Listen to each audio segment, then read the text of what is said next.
absolutely amazing to have Mike. We're on the Greek Tech TV London, and today, Mike, brilliant. Thanks for having you on the channel today. What sparked your interest? What, in the classic car show? Absolutely. Oh, well, everything really. I mean, this is my world. I know nothing else. You can ask me to mow your lawn and I wouldn't know how to do it. If you ask me to put a shelf up, go and get a man that puts shelves up. But if you want to know anything about classic cars, come and see me, because this is my wheelhouse. What's your classic car favourite, would you say? I mean, I own the Z3. It's really easy for me, and I own it, and I own several of them. Okay. I've got my favourite classic car of all time is definitely a 1964 Mini Cooper S. Oh, wow. So I love minis. Okay. I'm just a mini freak. I'm a mini enthusiast. I know that my body frame doesn't allow me to really enjoy minis, and I haven't done since I was 17 when I was smaller and slimmer. But these days, I squeeze myself into one. It looks like a giant marshmallow being pushed into a little packet. No. But I love my little minis. I mean, minis. I mean, what was it? First Wills transverse engine, but it's meant to seat four comfortably, wasn't it? It was meant to seat 4 people, but I am the size of those 4 people, so it's a little bit uncomfortable. Mike, it's been great to have you on the channel. Thank you so much. It's a pleasure, buddy. Thank Nice you. one. Nice to meet you. Thank you. Bye. So, look behind me. We have got the Ghostbusters car. It's based on a Cadillac. I mean, look at it. It's even got the sound as well. But take a quick look around with me. We've even got Slimer on there. Remember, this is Ghostbusters, a 1984 film, and the attention to detail you've got, even just on the logo. I mean, it's like stepping back into my childhood. I mean, have a look in the back as well, quick. And it's got all the props on the top as well from the original film. But yeah, absolutely brilliant. So you join me at the Bespoke stand here at Invictus, and we've actually got a selection of really interesting and cool Range Rovers. I mean, just let's have a look here. We've got the 110 Defender, but also to the left of me here, we've actually got the smaller 90 as well, and 90 and the 110 corresponds with the wheelbase. But we're going to have a look what makes the Bespoke and Invictus versions different. Follow me around. Obviously, we've got the nice Bespoke logo here on the back. You've got the very famous tyre as well on the back as well, which makes it a proper Defender. But also look at these lights on the rear. Just follow me around there. Look at these beautiful alloy wheels. Again, you've got the nice Bespoke the petrol cap. It's brilliant. So what makes the Defender really interesting is the amount of options you can add to the cars. I mean, look at the amount of accessories you can fit, even across all the range. But with this 2014 90 Defender, I mean, it's absolutely beautiful, this black Bespoke Defender. So what makes the Defender such a classic? Well, you've got that rear split off back, but also you've got the classic rear wheel on the back as well. Hi guys, it's Jack from Is It Worth It UK on the YouTube channel. But today I'm with Greek TV London at the NEC Motor Show, looking at the classic cars that we have on display today. And I'm extremely excited because I have one of my favourite all-time cars.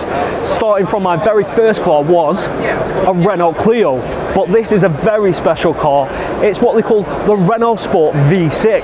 And what Renault have decided to do is chuck the rear seats out the back and put a V6 engine into it. I mean, it's absolutely amazing. Look at it. So I'm finally inside the cabin of the V6, and Renault chucked the rear seats out and put a V6 in the back. Take a look.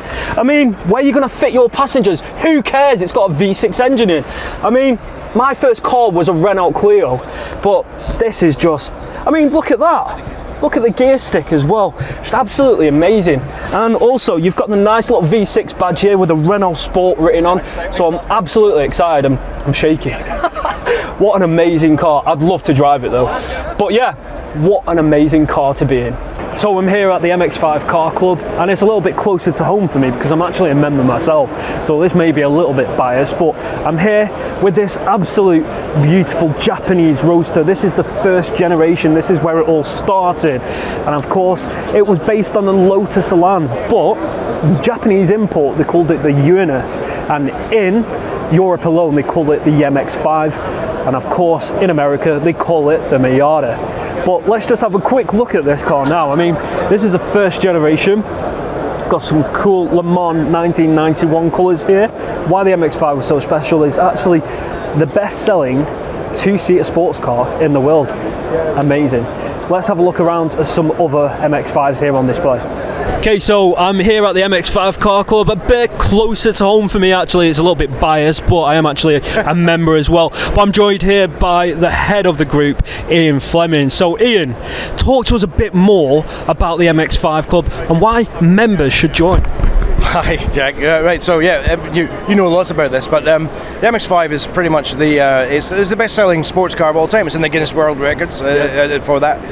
It crossed the million mark a couple of years back, and we did some stuff to do all that and stuff like that. The club is probably the perfect sidekick to your ownership. Your sidekick, you want to do like that, because we're here to, like, no matter what it is that you want to do in your MX-5, no matter how good your MX-5 is, or bad it is, or new it is, or old it is, everything is there. You know, so if you want to sort of drive it on track, we can do that. We can help you with that. You want to go on international tours, you can help you with that. There's all kinds of stuff that you can do. So, you know, and the membership is 35 quid for the year, and you can save that almost immediately with our insurance partners. You get, like, we've got 10% off at Halfords, you know, and that goes, before you even know you've spent 35 quid, you've got it right back to you. As you probably, for many people, and think like one of our international tour partners, being a member, you get 50 quid off the tour. So, you know, it's like becomes a no-brainer. It definitely pays for itself for membership, but it's not about, it's more to do with the inclusivity you have with this car.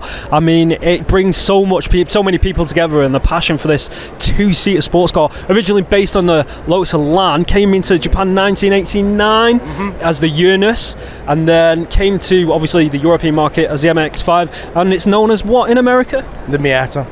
Yeah. So I mean, but basically, Mazda are now sort of, it's globally branded as the MX-5. The MX-5 name sort of took over all the sort of sub brands as well. So I mean, the MX-5 Owners Club. I mean, we've been going coming up 30 years in a couple of years' time, and that'll be the 30th anniversary. We're kind of pegged along with the car. We always have like an anniversary that's, you know, the car is 30 and the club is 25. The car will be 35 and we'll be 30 and stuff like that as well. So it's you know, in terms of that, it's a good community. It's the largest MX-5 club in the world, and it's the biggest, sort of one of the largest driving communities in the UK.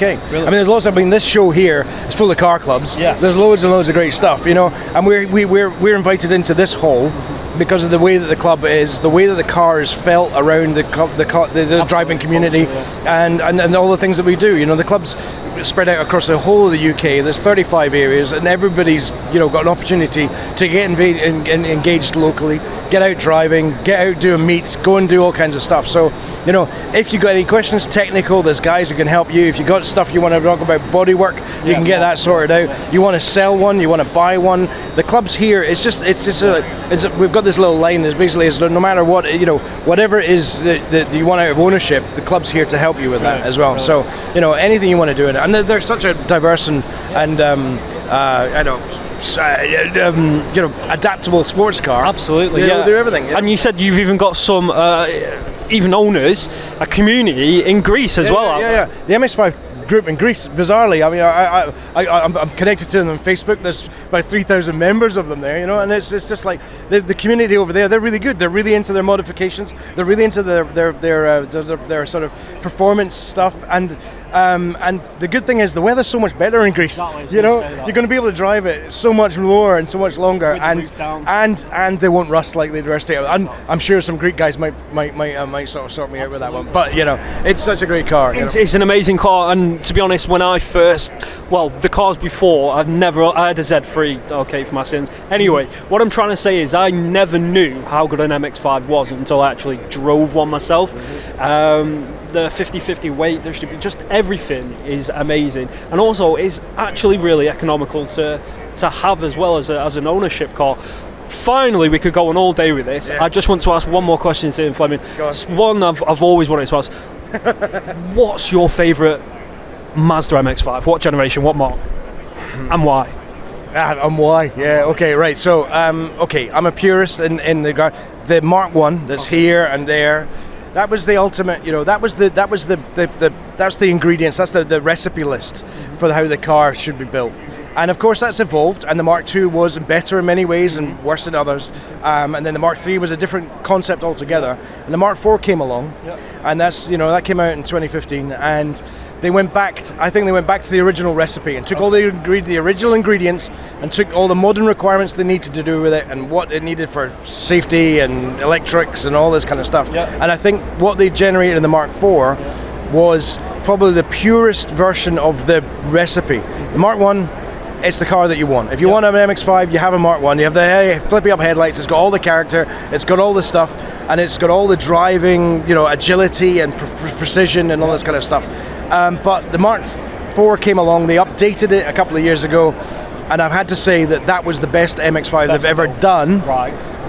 But mine, I'm still a Mark 1 guy. Yeah, my dad was saying that before. I mean, he came out to like I say, I could go on all day with this, but he said I think Mazda first time round hit the nail on the head. Yeah, they really did. With the They really design did. and everything. You know, and that stood up and thinking how many sold, how it was received around the world, and it really took off. And the way that car took off, I think means that 32 years later, the car is still in production. Unbelievable. I mean, there's not many cars that have... No, I think it's literally like the Golf. the Clio, maybe.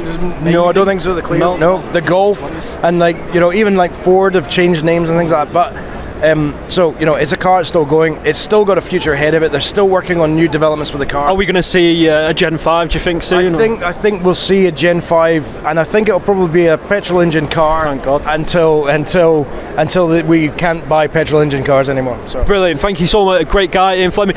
If you are interested, get an MX-5, you should have one anyway. Yes. But if you haven't, go and get one and come and sign up to these guys. Thank you so much. Great. Cheers. Thanks, Jack. Thank you, honestly, that's Right, so we're now at the Ferrari Owners Club today at the NEC Classic Car Motor Show. We're here joined by Will, who's the club secretary. He's going to tell us a few bits and pieces, how to join the club, how much it is and what we're going to get with it to enjoy these exotic cars. So the Ferrari Owners Club of Great Britain is one of the oldest and one of the largest owners clubs around the world. We've got about 2,500 members. There's a huge variety of activity you can take place with. We run a good number of big headline national events for our owners. There's 24 owners groups around the UK that also do area group activity. You can get involved in racing, you can get involved in drive outs, tours, factory tours of Ferrari itself, all of that for £135 a year. The magic question is, do I need to own a Ferrari to join the Ferrari Owners Club? No, we have a Prancing Horse register, which is effectively an associate membership. So even if you're just interested in the famous brand, you can get involved in our events. No, absolutely not. You don't need a car to get involved. Okay, that's important because like most of us, it's a childhood dream. Some have managed to get Ferraris, but I think most of us haven't quite yet. But Jack, give me your take on it. And also, Will, tell me, what's your favourite Ferrari? Well, for me, I love the sort of the real brutish 70s and 80s stuff. So, things like the 512BB, the Boxer, Testarossa, of course, is a real poster car as well. That's sort of real muscly sort of 70s and 80s. The flat 12 cars are a real passion of mine. But we've got members of all ages, everything from the 60s cars all the way through to the present day. So it's not all about the classics. It's not all about the modern. There really is an event for everybody. That's what we like to hear. But my favourite throughout GTS, it has to be because of Magnum. What's yours, Jack? Tell me. My favourite has got to be, if you're talking classic, it's got to be the 250 GT, and probably modern day, the absolutely beautiful Ferrari Roma. Absolutely beautiful. But we've got some very special cars here. We've got the iconic F440, and we've got the Barchetta 550 Barchetta. What does Barchetta mean? Why have they called it Barchetta? So Barchetta in Italian is little boat, and it's often used on Ferraris to denote an open top car, something that's got a sort of a really streamlined two-seat rear deck, like a speedboat. And as you say, that's quite a rare model, the 550 Barchetta. Only a small number were produced. There isn't really a proper roof for it. It is an open top car all the time. As you say, we've got this lovely specimen of an F40 behind us, and then also stood next to a 355 Challenge car as well, which is a mainstay of our Ferrari Formula Classic series. Brilliant. Thank you very much, Will. Enjoy. We're going to take a little visit around the cars. Thank you. So this is the GT40 Enthusiast stand, and we've got the GT40 just right here behind me, and it was made famous back in 1966 winning the Le Mans, and it was to compete against Ferrari. Yes, Henry Ford wanted to compete against that Italian prancing horse, and they call it the GT40 because from the top to the bottom it's exactly 40 inches, and it's rear engine as well.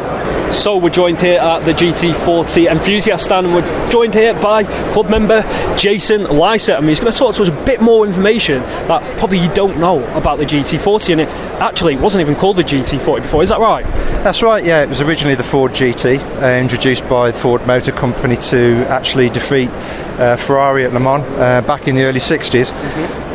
Back at that time, Ford themselves didn't actually have any expertise in building race cars, so they came to the UK, where even today, as you know, most manufacturing of motorsport takes place. Yep. They actually approached Lola and Lotus at the time to commission a design for them, and actually eventually did a deal with Eric Broadley of the Lola sports car company to design a car for them using the Ford branding. And that took place in 1963 and 64. It was quite a hurried development to try to get the car ready for Le Mans. As it was, the development was a little bit too quick, and there were some development problems for the car in its early days. But by 1966 it had become really quite well developed, and it won Le Mans 4 times in a row, 66 to 69. 66 to 69. Jason, I just want to talk a bit more about the engine if you want to have a look. What makes this engine so special? The noise of it, the exhaust configuration, unfortunately not. The exhaust configuration on these means that the pulses of the one bank merge with the other, and that creates a very unusual sound. So traditionally the American V8 gives a very thumping traditional V8 sound. On this car it makes more of a scream because the pulses of the power are mixed from one side to the other. So if you get a chance to watch these in historic racing, they make a very distinctive noise, which is quite exciting for everybody. Brilliant. Thank you so much for your time, Jason. But yeah, what an absolutely amazing car. It's steeped in history as well, but how it was made as well, just to compete against Ferrari, absolutely amazing. And they did it not just once but 4 times. Hi guys, so today's NEC show, it's not just about all those other fancy cars. They've got so many other bits and pieces in the show. They're selling everything. They've got restored cars, but like this one, a lot of you guys will remember this Capri.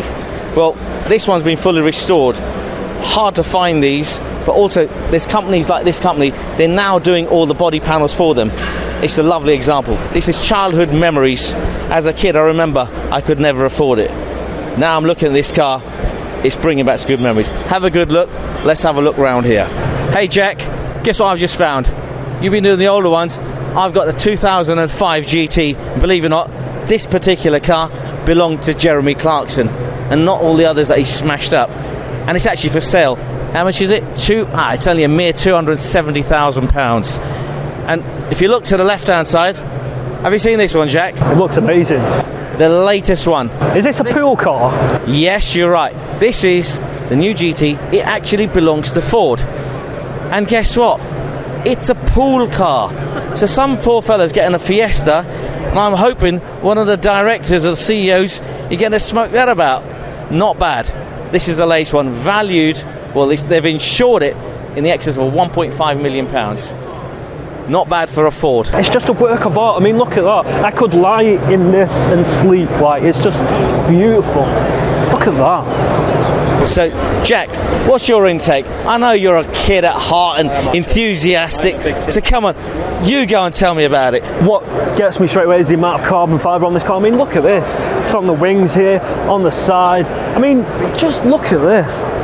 Inside here, on the side. Look at the intakes here. It's just absolutely amazing. And look at the size of that rear wing. Wow. And what's actually really cool, if you can get a really good look at the exhaust on the back, really cool. I mean, the design of that is incredible. If you can see that with a nice GT logo in between. But yeah, absolutely impressive. It's quite a big car as well, I do have to admit. But even just the lights on the rear tail lights design is amazing. But yeah, oh, it's beautiful. Absolutely beautiful. So we have to admit, Ford, one of the oldest manufacturers going, within normal production cars, for them to come up with a car like this, it is pretty amazing. You can understand, they're up against the likes of Ferraris, Porsche, Lamborghini. It's a tall order, and especially in this last 10 years of crisis, for them to go and invest this kind of money in design, you know what, I'm going to take my hands off to you guys at Ford. That's well done. Ford, well done. So we've moved along now. We've now come to the Aston Martin Owners Club stand. Like Ferrari, nominal fee, it's about £130 to join. They've got about a dozen club meetings a year, and again, you don't need to have an Aston Martin to be part of the Owners Club. You get to go to all the fancy meetings in the lovely venues they have around the country. It is a little bit of a club with nice people, with lovely cars, really enthusiastic people.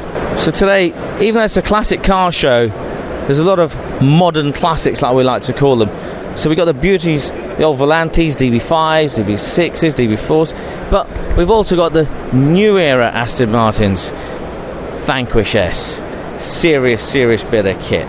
This car, brand new, was in the region of over £200,000. Look at this, the beautiful paintwork, the lines. Aston had got it right. When they came out with this, the DB9 shape, it was magic. Came out of the first James Bond film. It truly did turn things around for Aston. Look at the lines on this car. Sheer beauty, class. And 6-litre V12. It's a Vanquish S. So this one has a 6-litre V12. You can remember, Aston is a hand-built car. This engine, fully hand-built. And every car has a plaque with the person whoever put the engine together. And when an Aston starts, you know when an Aston arrives. You can hear it. Class. So one of the closing cars I thought we'll leave this to the end. The most iconic car for the film industry. It's got to be the Aston Martin DB5. It's been made famous over the years, throughout the years, in so many different films. The DB5. Well, this is a classic which has been remade, because as you know, this DB5 stopped many years ago, but this particular one belongs to Aston Martin, and it's a brand new car which has been made recently, old chassis, but these are the special ones with all the options. Come with me. It's got the rear bulletproof screen, got the oil slicks, the number plates do spin around just like in the films, and it is a right-hand drive. You see the rear lights, they pop out, the oil slick, the smoke. I can't remember which way around, which was the oil slick and which was the smoke. I think they were the oil slick and that was the smoke machine. Bulletproof. We can't get access to this one, but Harris, if you can take us inside shot. The control panels are over there with all the switches. Got the screen which flips into the sat-nav screen. Also, if you look at the roof, they've gone attention to detail. They've put the roof, the buttons there. Unfortunately, it doesn't have the ejector seat, but the roof is panelled in the way the roof does come off. Then come to the front. We have got, look at this. This is all you James Bond fans. Got the machine guns, got everything there. This is sheer class, but you know, it can be bought. These were for sale. They were in the region of 1.5 to 2 million pounds. But even after spending that, did you know they were not road legal? So people who bought them to drive them on the track or on their private estate, as one does when spending that kind of money. But Aston Martin DB5 remade. What a classic car. And you know what? Anyone who's a James Bond buff, just class. That's all I can say. Okay, so I'm joined here at the Lamborghini enthusiast stand with Jeff Armstrong, and he's the proud owner, I'm actually really jealous, of a Lamborghini Countach. And it's not just any old Lamborghini Countach, it's a 25th anniversary. So tell me a bit more about that. The 25th anniversary was to celebrate Lamborghini's 25th anniversary as a car manufacturer. It is in fact the last variation of the Countach that was made before the Diablo took over. And all these things you see here, all these add-on bits, were all designed by Horatio Pagani when he worked for Lamborghini. Wow, okay. And he went on to do other things, as I'm sure you know. Yeah, of course, yeah. So it's quite a small world then in the car designer world, isn't it? Yeah, I think it's quite incestuous in northern Italy, yeah. To do that. But what makes the Lamborghini Countach what makes it so special for you, do you think? For me, it's because it's completely bonkers. Yeah. It's an outrageous car. There's nothing at the time, or possibly since, as outrageous, and it was just. It's beautiful. It's a beautiful car. What engine is in the Countach? Because it's always mind-boggling. What kind of engine is in this car? This is a variation of the original Bizzarrini designed V12 engine. V12. It's 5.2 litres, 48 valves. So this is the sort of again the ultimate development of that Bizzarrini engine. 455 horsepower. Wow. And that was a lot even for them days then, wasn't it? It is, and it was apparently it was talked down because the Diablo, which was 5.7 litre, Yeah. was struggling to make 470 horsepower. So they do go well. Definitely. George, and obviously just touching here on such a film as Wolf of Wall Street, I think we even touched on, fans have seen that. This is pretty much the exact same one that Leonardo DiCaprio, it's the same sort of Countach that he had in the film, and to getting in and out, it's quite challenging, isn't it? What's the sort of, how do you do it? Well, show me. There is a technique, and it's bum first and then legs in. Okay, yeah, let's just leave it at that. What an absolutely amazing call. Just finally, Jeff, thank you so much for your time. Lamborghini have modernised the Countach. What's your take on that new Countach? Yeah, I mean, it's quite flattering that they feel that appropriate to make a new version. It's whether it's in the spirit of the of the original Countach, I know not, because they're a bit of a monster, to be honest. Yeah. But what's it like as a daily, if you can call the Countach a daily car? A nightmare. Brilliant. Thank you so much, George. Thank you so much for your time. But yeah, that's the Lamborghini Countach at the NEC at the Classic Motor Car Show. Thank you. Cheers. Thank you so much, George. Honestly, brilliant. I'm here in the corner at the Lamborghini Enthusiast stand with Peter, and he's a proud owner of, what is this magnificent beast? It's a Murcielago LP640, which is the Gen 2. It's an 08 model year, and it's my pride and joy. So where does the Murcielago stand in the Lamborghini hierarchy? Is it before or after the Diablo? Or? This is after the Diablo. They had the Gen 1 in early 2002, and then this came along in 2007. Absolutely brilliant. So why have you gone for a Murcielago instead of like an Aventador or anything like that? Why have you gone for this specific model? Because at the time I couldn't afford an Aventador. And genuinely I really love this car. It's a connoisseur's choice. They're very rare. There's about 25 on the road, maybe up to about 35 in the UK. Brilliant. What strikes me is these scissor doors, are they as easy to get in and out of as they make it out to be? Or Yeah. Okay. You just need a technique. Okay, I got you. I might sit in there later. Just interestingly, what's so special about this engine? What engine have Lamborghini gone for in this car? It's a 6.5 litre V12, pushing out 640 horsepower. What's the max speed you've got? On a private road, 176. I like that, on a private road, 176, beautiful. Just talk to me a bit more about the design. What's really interesting is the exhaust. It's just one big singular exhaust on the back. Do you want to follow me around, Harry? Is that okay if you want to follow me around? So, do you know much about the design on here, or and the reg? Sorry, yeah. Go back again, start going. I love that reg. Cruella de Vil, isn't it? Let's go. Okay, 3, 2, 1. So Peter, talk to me a bit more about this design. I mean, it's absolutely exotic to the extreme, but what I really want to do is touch on the back of the car, the rear, and how important and how amazing it looks here. So they've gone with this singular exhaust. What's that about? So this was designed by a Belgian, and it's more for function than design. Oh, right, okay. So that side you have an oil cooler, this side it's blanked out, so there's no fake bits for the sake of it.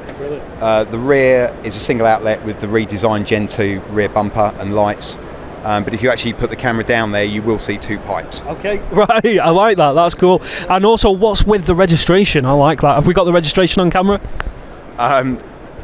I just think it suits the car. I think it does as well. Obviously if you phonetically just read it as you look at it, it's evil, and the car can be evil. Okay, I love it, absolutely brilliant. And this, is it pearl white? What do you call this paint?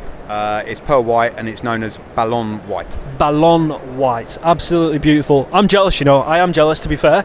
I'm not going to embarrass myself trying to get in and out of the Lamborghini, but that's the absolutely amazing and impressive Lamborghini Murcielago. Thank you so much for your time, Peter. Thank you. Go. We're now here at the Mercedes-Benz Owners Club stand. I'm here with John, who's going to tell us a bit more about the Mercedes-Benz Owners Club. He just revealed to me it's so cheap to join. It's only like £35 per annum. So John, tell us a bit more. What do we get for our money? In fact, it's £41 per annum. Apologise, 41, sorry. But for that, you get 12 editions of the monthly magazine called The Gazette, which is full of useful information. You get 2 classic car magazines direct from Mercedes in Germany per year.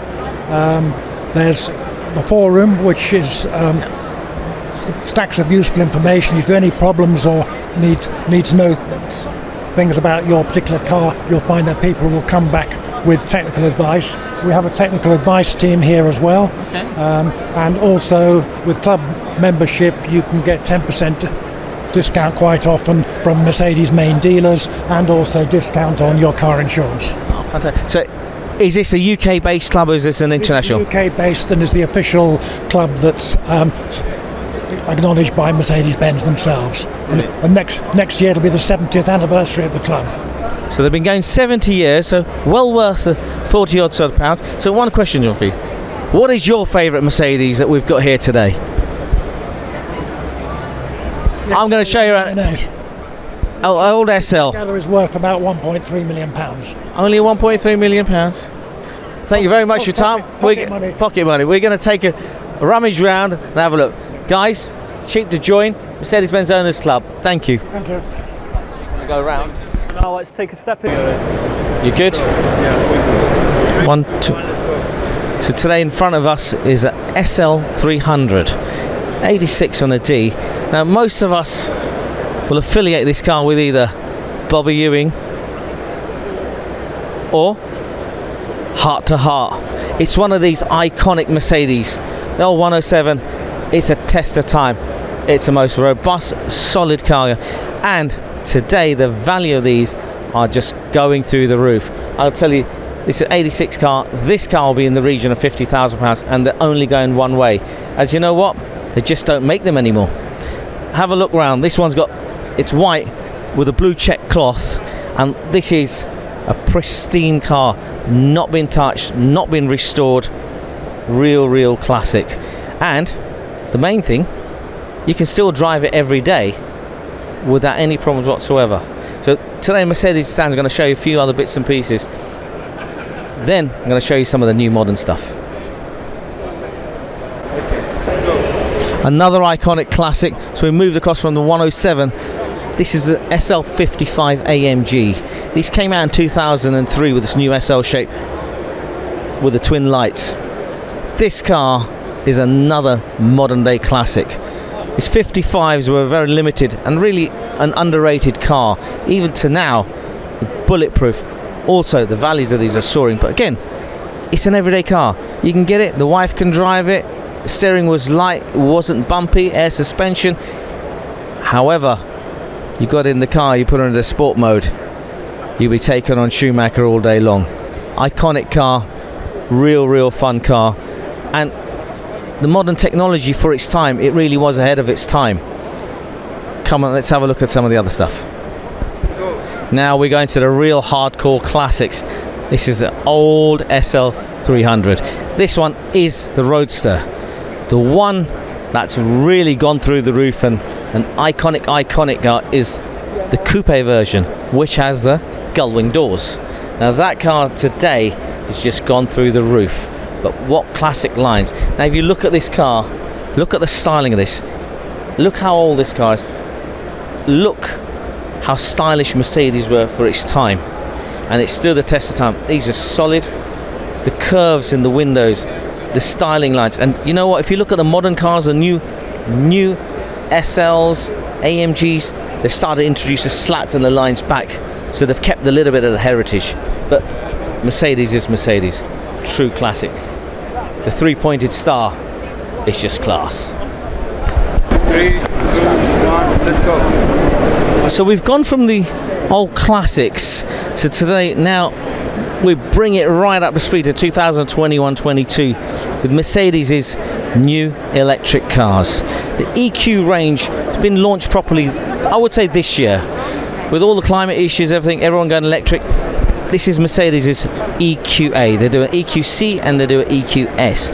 And next year there's a real massive change, a massive lineup of new electric cars coming. But EQA, come and have a look. We got the new modern line dashboards. Keep going. Is that recording, eh? Yeah. Okay. Let's go. Right. 3, 2, 1, go. So the EQ range, like we said, full electric. Got about approximately 300-mile range on it, depending which power source you get in there. This one is based on the A-Class chassis. I like to say it's an A-Class on steroids. But with the whole of the new Mercedes range, the interiors and the dashboards have really come up to speed. All touch screen, same as all the new Mercs, latest tech, but cut. 1 minute, we'll have to edit that properly, right? And what I want to show is... 3, 2, 1, now you can start. So let's take a quick look inside the new EQA.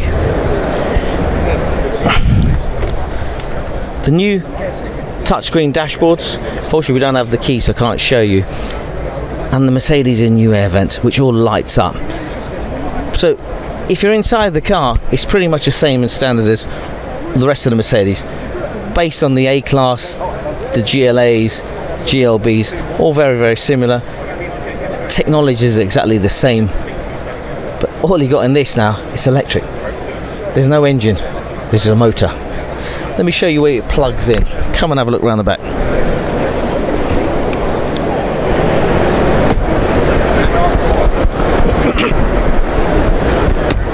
So let's have a look at the fuel cap. Where am I going to fill up? Here we are. It's not unleaded, it's not diesel, it's electric. So these days we've got lots of power points coming up nationwide. Actually, every Tesco's, every Morrison's, we're all coming into this high charge petrol. Do that again, right? Right, do it again. We're gonna go. Start again. Right. So let's have a look. So let's have a look where we're gonna fill this baby up. What are we gonna fill up? Where's the petrol cap? Here we are. Oh, is it petrol? Is it unleaded? Of course not. It's electric. So all we're gonna basically do, we get the cables with it, charge it straight in. At the moment, yes, we do have a little issue with where we're going to go and charge up. But as time is coming, if you look at a lot of the supermarkets, a lot of shopping centres, they've all got electric charging points. So soon, there will be a time where you go, set your car in, plug in, within half an hour, 15 minutes, that technology is coming. You should be charged and ready to go. At the moment, you're charging these at home. These are taking about 8 hours. So it is a little bit tedious. But it's the same. Remember when we got the first mobile phone? It took for ages and the battery didn't last. Look at our latest phones. It charges so quickly and we've got the longevity of the battery. Same thing will happen in the cars to come. So here's an electric car. New Mercedes EQC. Yes. 3, 2, 1, let's rock and roll. Hi, I'm here at the BMW stand at the NEC Arena in Birmingham, and I'm joined here by Martin. He's the club chairman of the BMW Car Club, but very excitingly, he's going to take us a bit of a history through the BMW cars, and we're starting off here with the Z1. So can you tell us, importantly, what makes this car so important, Martin? So the Z1 is basically, this car is from 1986, 86, wow. and the Z prefix is basically it's the German word is future. Future. Yeah, Zukunft. Is it Zukunft? Yeah. Yeah. Wow. So that is the Z1 was the evolution. Could you show me what's so futuristic about this car? Certainly. So basically, this car has basically vanishing doors. Well, let's do it. So let's vanish those doors. Look at that. And is it all automatic, that as well? And so this was. And the car can be driven on the road legally with the doors down. So you're telling me I could sit in this car and drive at 70 motorway speed? If you chose to. But if you chose to. Well, that's magnificent. So the BMW Z1, I think I can do that. Wow, I could do that every day. This was revolutionary at the time. The doors that went down, but it didn't catch on. Revolutionary, but also a little problematic. Right, So any Z1 owner will tell you today that the doors are kind of the Achilles heel. But there is a specialist who is in the Netherlands. Wow. So anybody that's got door problems, there you go. Z1 takes his car. There we to go. the Netherlands. Absolutely. So we've got you covered there. And then what BMW did, we moved on to another Z car, which is kind of famous because of the James Bond era. Would you say what makes the Z3 so special? Just the fact, really, that it's an evolution. So this car was actually based on the E30 3 Series. Yeah. This car is then based on the E36 3 Series. So what we have here is the Roadster, which is the E36 6, and the car next to it is the E36 7. So it's the Roadster, and coupe. I mean, we're going to get some interior shots as well after, but I thank you so much for your time. It's really good you doing this for us. Are we okay? Move to the Clown Shoe. Is that what they call it? The Clown Shoe? Is that what the famous name for it is? On the Z3M, or is it the MZ3? It's the Z3M Coupe, which people rather affectionately or unaffectionately, depending on which way you talk about it, as the bread van. Right. Oh no. Yes. It's not like a bread van, is it? I mean, look at it. No, it's not. It's a very pretty car, but it's, so much of BMW's evolution is through Marmite cars. Wow. Some people love them and other people hate them. And I feel absolutely, and I really feel they hit the sweet spot with one of my favourite cars is the Z8 straight behind us, but this is the only one in the UK, did you say?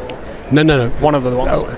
Basically, the story behind the Z8 is that in the UK, I'm not sure whether it's the same worldwide, but every dealer in the UK was obliged to buy a Z8 because they were struggling to sell them. Right, okay. This particular car is owned and has been owned from new by a former dealer principal from Chandler's BMW in Brighton. Absolutely beautiful, isn't it? And he allowed me the pleasure of collecting the car and driving it up here this week. I know he said, I think we had a conversation before about how amazing. What is it like to drive? It's beautiful. Wow. Yeah. And what engine is that? It's the 3.8 litre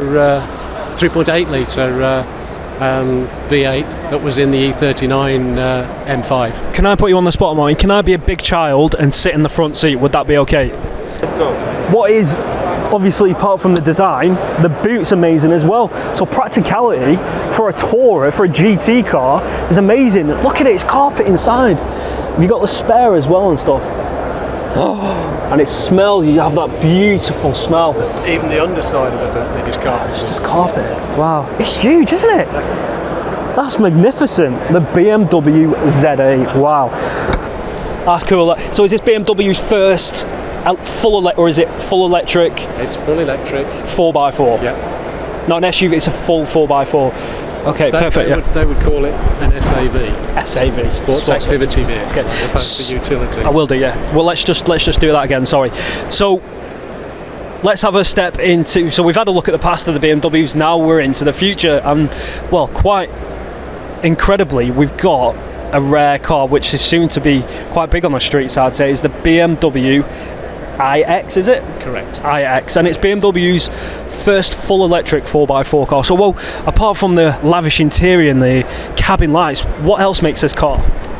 It's just a beautifully comfortable, luxurious vehicle where you can just enjoy the ambience of the interior, the audio system, no distracting noises, which obviously petrol heads would prefer to have, but it genuinely is a beautiful vehicle to be in. I've not driven it very far, so I can't say what it's like on the road, but it's impressive. Absolutely. And the I logo on the, does that mean electric for the BMWs? So they've got the i8, right, the I series, perfect. So that's a continuation of that. Yeah. So this is brand new, and we're going to take a look inside. Can I have a sit in that? Would that be okay? So I'm just going to sit in it, see what it's like.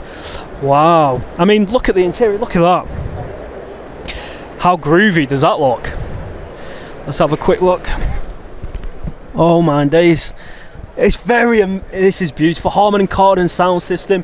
Obviously, is it BMW's iDrive? Do they still have iDrive with that? Right, so yeah, got this gear stick controller. It's almost crystal-like-esque. It's touchscreen. I don't want to touch too much, but yeah, absolutely amazing. I mean, look at this. Well, the shape of the steering wheel. Everything just screams futuristic, doesn't it? Very nice car. And it's fully automatic, isn't it? And it's obviously the speed of the engines on the electric car. But what a nice attention to detail. What's really good with BMWs is the settings you can get on your seat. I mean, look at this. It's like in some crystal. As if even selecting your seat is just luxury. It's divine, absolutely brilliant. You can tell the designers have really thought of everything. Perfect, so that's the 4x4, but more exclusively, we've got a very UK special. It's not even in dealerships right now, I've been told.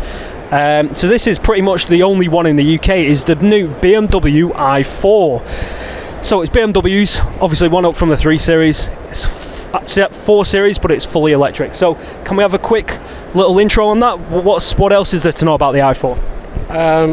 Again, like the iX, it's a luxurious car, quiet, beautifully comfortable to sit in and drive. Obviously this one has got quite a number of extras, but what extras it's got I couldn't tell you because they don't have a spec sheet for the vehicle yet. It's so new. Has it got the M Sport trim on there, or is it? Right, okay, so we should see something really magical and special if we can have a look inside. But yeah, this is, like I say, UK first to have a look at this car. I mean, it's not even in dealerships right now. But yeah, what a beautiful car. Look at that. Let's have a look at that. Let's see, which do you prefer, the interior on this one or? You know, I'm not sure on that question, to be honest with you. I mean, this feels more like a regular car. Yeah, correct. And it looks like a regular car. Yeah. But obviously having the electric beautiful engine. dashboard and the electrification. It's killing me that it's a very comfortable, luxurious car. Yeah, and I'm sure it will be a very popular model for BMW. Absolutely. Carrying the green. The green eco badge, yeah, definitely. Yeah, brilliant. Exactly. Absolutely amazing. I mean, I think we can just see what it's like inside there. Have you got some interior shots on that? Look at the big dash you've got on there, and also you've got these nice remnant, quite almost on pretty much most of the BMWs, but especially more on the i-cars. Really does stand out. These neon lights that you've got inside the cabin. All of those are customisable as well. So wow! So you can even change them on there. Whatever colour you want. Yeah.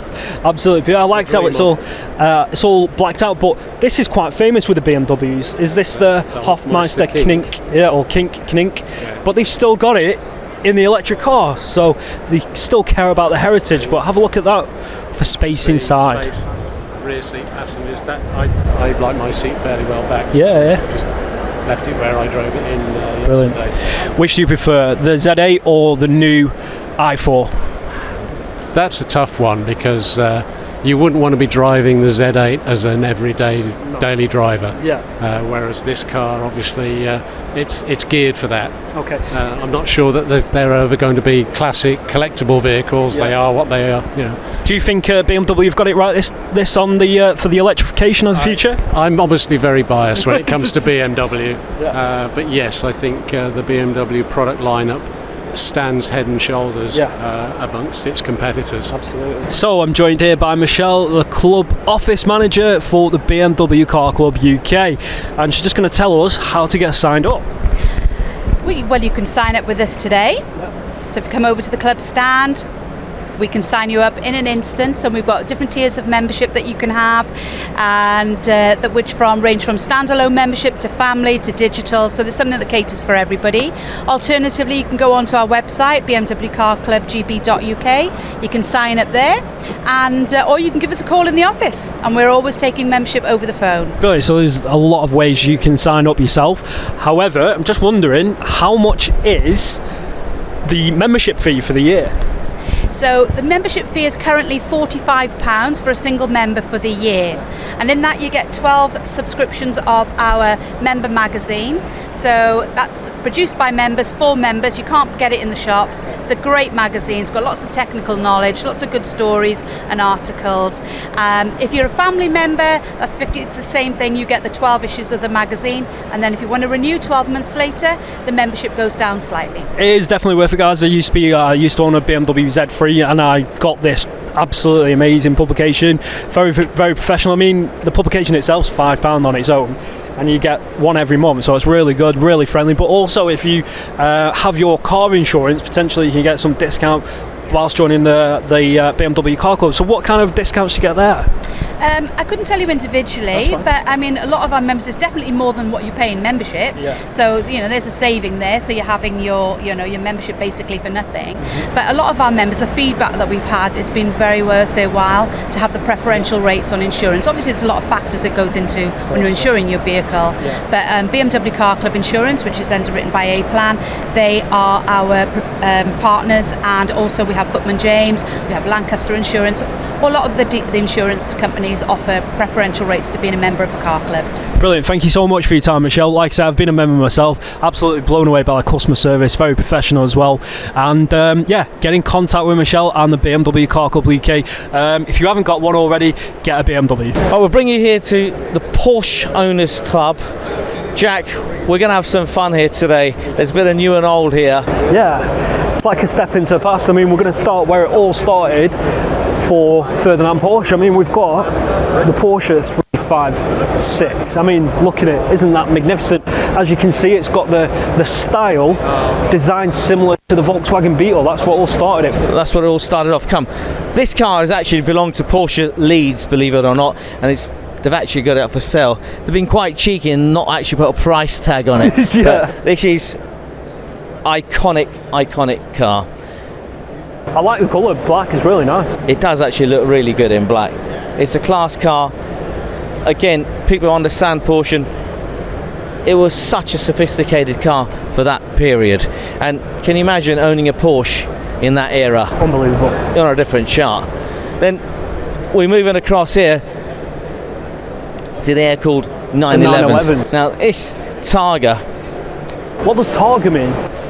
I actually don't know what. I think Targa's German for shield or cover. I actually don't know what Targa is, but this is one of the original air-cooled units in a flat grey. And if you've noticed, this flat grey colour has come back. We're now 2021, the colour's come back. But I'm going to move across to one of my favourite era cars, 993. These 993s, these, to me, were like sex on wheels. I've been very fortunate. Have you had one of these as well? I've had one of these. Is there anything you haven't had? I've had a 993 Turbo in black with linen. What a car. Now, if I still had that car today, I'd be a very happy man. Many many moons ago, but what a car it was. They've even got the original book in there. Yeah, and I tell you something, to drive the Turbo in that time, we used to go out and you'd have a dead leg. The clutch was that stiff on the car and you had to get used to the front end, because to stop this car was another issue. You can remember, there was no ABS and all those gadgets in those days. There's no engine in the front, so there's no way. You try slowing this thing down from 130, 140 miles an hour. Obviously not on the British roads, but that's another story. You can seat 4 people in there. Yeah, you could, but if you want to sit 4 people, you're going to be a serious midget. Yeah. My kids used to really scream and shout. They were good when they were young, but there you go. But the Turbo, if you know, you'll know. How do you define a turbo in these? It's the rear arches, and as the later ones, the 996, they had air vents in them. But on the 993s, it had the fixed spoiler. So that's how you used to know what it was, etc. Now, this is actually a very unusual colour. I don't even know the name of the colour, but it's a mauvey grey colour. I quite like it. 911. Perfect no for matter a German what, it will never ever go out of fashion. Even coming up to 2022, the new ones, they've really upped their game. The technology, they've put a bit of sound back in the car. You know, a lot of these cars, like those turbos, had the sound. You'd hear that Porsche roar. Well, they've started to bring that back in. The new 2020 cars, I tell you, again, I keep using this word, they've upped their game. They really have. But you know what's really still one of my favourites is sat across there. Well, indulge me, let's have a look. What Come we on, got? let's take you across. Wow, right. I like that one of colour. my favourites, and I'm still looking for one now. This is Capri money. Is it the 924? No. Come on, Jack. I got to show you a few things. This is a 928. 928. Right? Now, this again, I was fortunate enough. I had an electric blue one with. They used to have these wheels. These telephone dial wheels. These are come back. These are underrated, undervalued car. This car's, believe it or not, they're in the same money tree as a Capri. The Capris are making mad money. Why do you want to buy a Capri for 50 grand? Come and buy a 928. Proper iconic car. It's a Porsche. It's solid. Real fun car. And I'm trying to think the film. This car was in one of our childhood films, and you'll still remember it from. But I mean, look at that sloping roof and the spoiler down here. I mean, this is a pristine car, 928. This is S4, so it's a four-wheel drive version, but really fun. It's nice, isn't it? Is it ticking your boxes there? Yeah, absolutely. I mean, I love just the attention to detail, even on the very classic Porsches. You've got the indented brand. Let's go back here. Let's put you a bit into history here. This is actually a fantastic board Porsche have put up. So they put a timeline where it all started, right? 1960s. They started doing a bit of racing. 1970s. Like you said about 94. Well, that came out in the 80s. Then the Boxster came out in the 90s. Yeah, that was it was called the poor man's 911 who could afford it. But actually, it's become a lot more sophisticated. Yeah. It's actually a cool, affordable car. And then we've got the As you move on. Now, I'm jumping ship. I'm going straight to 2020, 2022. Taycan. We're gone electric. Right, initially, Porsche electric, what? What are you on about? Do you know how rapid that car is? It's a serious bit of kit. Fortunately, they don't have one here, but, you know, in the weeks to come, promise you, we'll get one. We're going to do a test drive one. You've test driven an e-tron a little while ago. The e-tron GT. I mean, yeah, shares the same platform. We're going to get hold of one of these shortly. We're going to show you, but let's have a little walk around. And one of the old 911s. Look at that. Old Carrera classic. Isn't she beautiful? Right, air-cooled Carrera with the classic lines. Real bit of kit. Were these cars easy to drive? No, they definitely weren't. But they're a fun car. Really fun car. Put this on track. I mean, a 911 in the heyday, to lose the back end on this was so easy. So it was an acquired taste, acquired driving skill, but they were fun. I love the vents at the back. I'm sure some of you guys watching this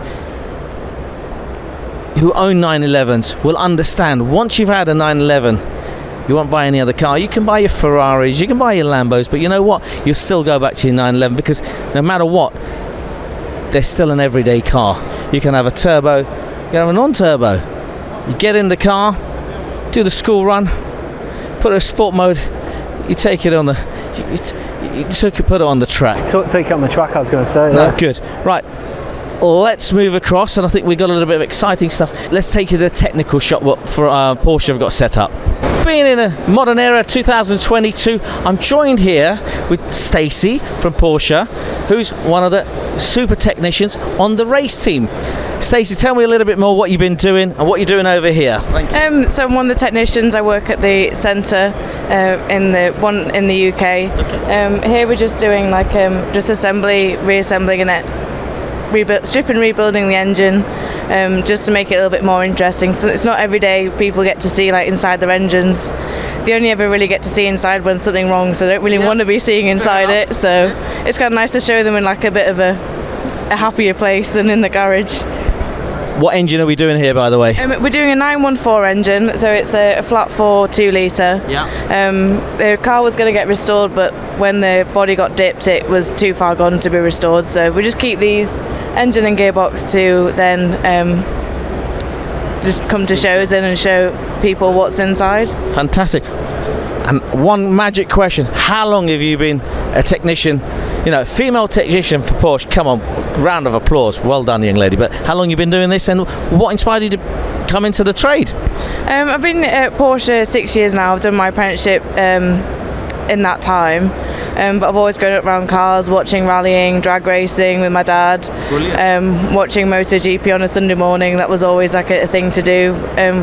Then restored a split screen. It all kind of sparked from there, and then turned into an career now. Fantastic. See, ladies, all you lot watching at home, you could be there changing the engine next week. There's hope for us all. Thank you very much, Stacey. No worries, thank you. Great work, fantastic. Brilliant, thank you. Care. Thanks a lot. Jack, you know we were talking about the Boxsters.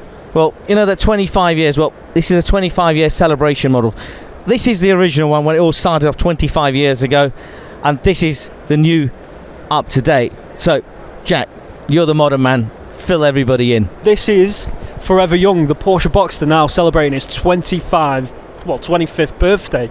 But I always thought the Porsche Boxster was a poor man's 911. However, it's actually stood the test of time and it's a car in its own right. I mean, just have a look at this. Actually, 21st century update version of the Porsche Boxster. Jack, we were talking about 25 years of Porsche Boxster.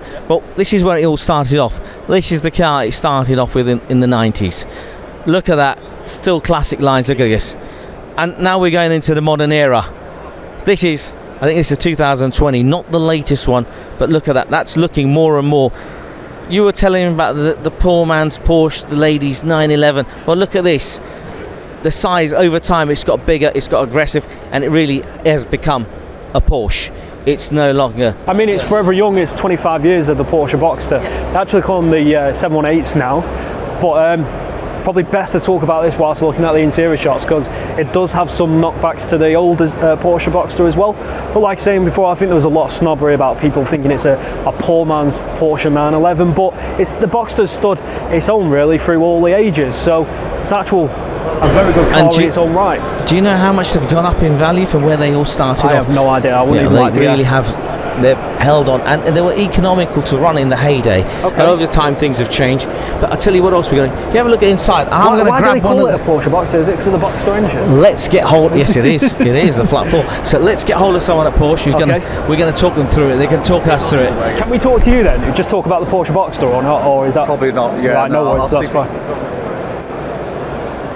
We're joined here with John from Porsche UK. Actually represents Porsche Bournemouth. He looks after the classic car stuff. As we were with the 911s, we were all reminiscing in the heyday how we had one and how we enjoyed it and all the fun. And we're still talking about that. That's what a 911 does. 911 brings it out on you what this car was, and it's got stories. Everyone has a story. If you've owned one, you wanted one, you've dreamt of one, that's what 911 does. Am I right? Am I wrong? Tell me. Absolutely right. Everybody grew up wanting one of these cars. It was on your bedroom wall. Yeah, it was. It was in classic films. Everybody wanted a 911, and especially 911 turbo, 930 turbo like this one here. So this is a pretty special car, this one. Tell me a bit about this. We see the colours. What is it? Come on, I'm going to give the mic to you. Give us a little bit of detail on this. Okay. Stereo. Below pant stereo is going to tell you. Okay, so this is a 930 Martini Championship Edition from 1979. Approximately 200 of these were built. Okay. And they were built to celebrate the Martini racing victories of that year. Martini were obviously one of the biggest sponsors of Porsche racing. So it's 1979, 3.3 litre turbocharged engine producing about 300 brake horsepower. But right, what box was on this? Was this a 4-speed box? It's a 4-speed box as well. 4-speed box.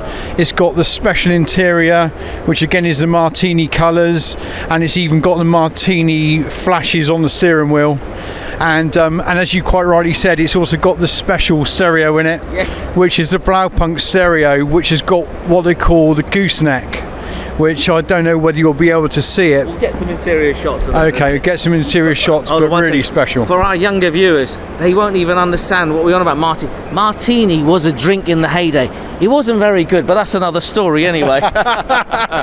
it tasted better after you'd had a few. Yeah, there you go. There were some good adverts, but there you go. That's where the Martini sponsored it, and it came a bit more of a classic. Had the classic Martini colours. It did, yeah. And I think it's still there today. People from our age ago, unfortunately, understand what we're on about when it comes to a Martini, but there you go. But I think you'll agree that anybody that knows anything about motorsport will recognise that livery anyway, wouldn't they? No, listen, it's used still today. It's iconic, it's not going away. And I think if you've noticed in some of the newer stuff, the touring cars, they're bringing it back in. Yeah, definitely.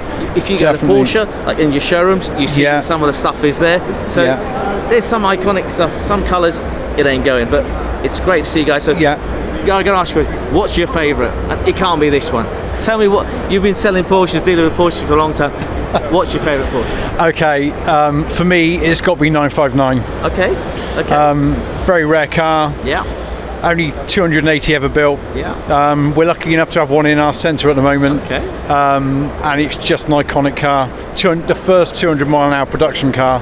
What's not to like? No, great. So, and see, one thing I always tell people, Porsche 911, it's an everyday car. Yes, maybe I'm not going to get the wife in this one, but look, it's an everyday car. I've had a turbo for years. You drive it every day, do the school run in it, and guess what? I drop it in sport mode and I'm Cloud Cuckoo now. Yeah. So it's one of those cars you can drive. And the lady's behind us and she's going, yes, 100%, right? There you go. Right. So that's what 911 is. We can drive it, put the key in, drives like normal car, put it in sport mode, and you become whoever you want to become. But there you go. Yeah. Brilliant. Can I do that with all the other supercars? I don't know. Can I do that with my Ferrari? No. Can we do that with a Lambo? No. Worry about my clutches on a Lambo. Different ball game. And 911, you know what? It still holds its own respect. Simple as that. And it's a bit of a cult thing. People who've got a 911, had a Porsche, will understand it. That's all I can say. They will. Yeah. Brilliant. Yeah, I agree. Thank you very much for taking time. Appreciate that. No problem at all. Thank you. Guys, we're at the Porsche stand. Brilliant. Come and see us. There you go. So we're at the Silverstone auction section at the Classic Car Motor Show. But here, we've got quite an iconic car, American muscle car, the Ford Mustang. And it was obviously the Ford Mustang, and it came out in 1965, but here we have the 1966 model. But if you have a look around, they called it a pony car, and the reason they called it a pony car because it was long at the front and short at the back. But having just a look around this American muscle car, you can see it's actually a very big car. Have a look around. You've got the Ford and the Mustang logo there as well. Have a look inside here. And of course the Mustang was a 2+2. So you could seat 2 in the front and 2 at the back quite comfortably. And also it's a V8 Mustang. So this is the classic 5-litre V8. Αγαπητοί μου φίλοι, ελπίζω να σας άρεσε πάρα πολύ αυτό το motor show που είχαμε σήμερα με το φίλο μας τον Gams και το φίλο μας τον Jack. Θα είμαστε σε κάποια άλλη εκπομπή πάλι μαζί να απολαύσετε και άλλα περισσότερα.